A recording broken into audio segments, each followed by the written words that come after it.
questions. Councillor Cisco. Thank you, Mr. Johnson.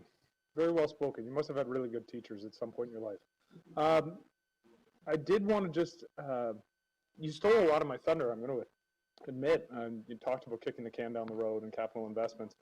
A number of, I'm sure you read through the report, the memo that was brought by Ms. Stout to the Transit Commission that they decided not to go with.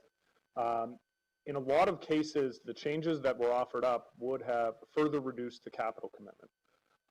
I think you've done a pretty good job of explaining your point of view already, but maybe you'd like to reiterate your views on further reducing the capital commitment to the transit system at this time, and what you think the long-term ramifications might be.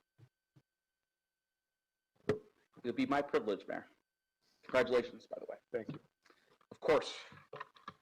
Unfortunately, it's clear that these capital options presented before you today barely affect anything.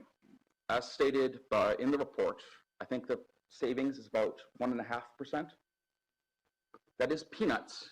And as I already reiterated, the cuts already before you on the floor today already set us up for 10.4% increase next year to capital.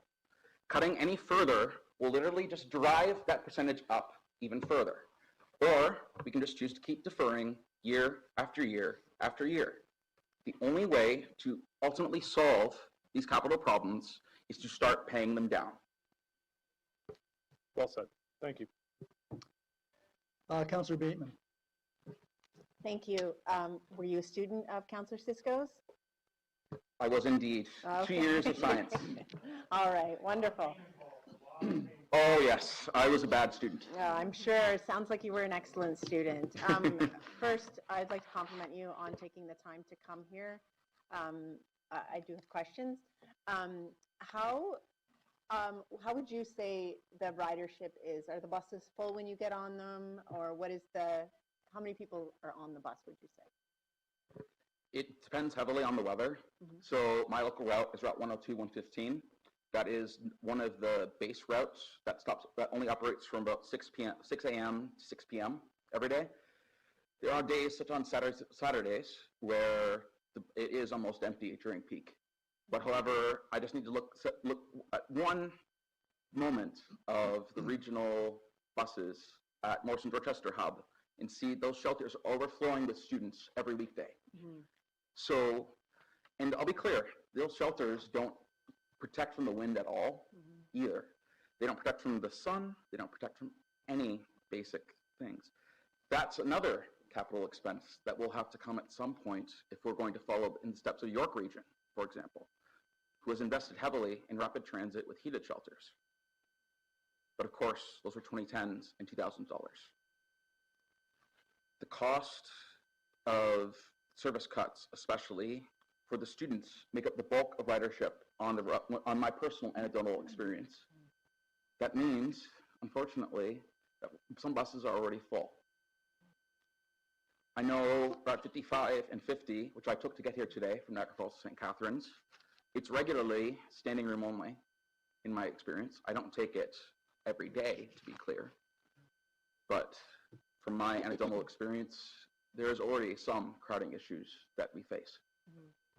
Thank you. And we spoke, I introduced myself, you introduced yourself to me prior to the meeting, and I asked you how long you have been a rider of Niagara Regional Transit or the transit service. Could you talk a little bit about what you were doing prior to and when you became a rider? Of course.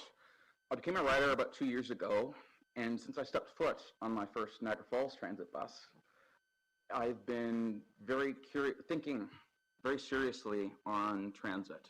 I've spent hundreds of hours personally looking into different reports, both from the NTC, years-old reports in some cases, and of course with Go Transit and across the region. I'm not an expert, I'll make that clear. I have no credentials, but everything I've seen within the GTA and GGHA sort of indicates to me that things need to get better. Councillor Thank Bateman. you. No more questions. I do have comments when we're ready. Thank you. That will be when we get to the report. Councillor Valella. Yep, thank you. Oh. Sorry. How are you? Just a quick question. So you mentioned that you felt we needed to increase ridership. So I'm going to make a comment, then I'm going to ask you a question. I find Niagara doesn't have the culture of riding the bus. That's not a good thing. It's a bad thing. But it's inbred. It's been that way for a long time. Only those that maybe don't have a vehicle or whatever the case Councillor may be. Villala, get to the question, My please. question is, what would you suggest, since you're a rider, that would entice people? And I'm talking about the overview of what a bus might look like, because we're buying new buses. What could we do to enhance the ridership so it would increase the possibility of anyone, even someone like me, deciding not to drive my car but take the bus to Fontana? Mr. Johnston? Certainly. There are certainly some amenities that can be added to bus purchases. I know some other GTA municipalities have added things like USB charging ports on buses. I know Go Transit has done the same to their fleet of new rollers, at least. And of course, on the Go train, there's USBs scattered throughout the train. Those are ultimately unnecessary factors. They're definitely nice to haves, but at least in my personal experience, I don't think, if it is a trade-off between more service and nice to have things, the thing that we need the most is more service, because it is ultimately that loss of convenience between bus and cars that stop people from starting.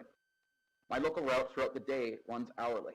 And like I said in my remarks, if I'm late by a minute, I have to wait 60 minutes to the next bus. If things go wrong, are you going to make that trip that day? Are you really going to sit at home or sit at the stop for 60 minutes and think, oh, I'll just wait for it? No, you're more likely to go home, and if you have a car, you're going to use that car. We need to bridge the gap between the convenience of a car and the inconvenience of a bus. And that ultimately comes down to service. Amenities would be nice, but they're ultimately not the main goal that we should be looking towards.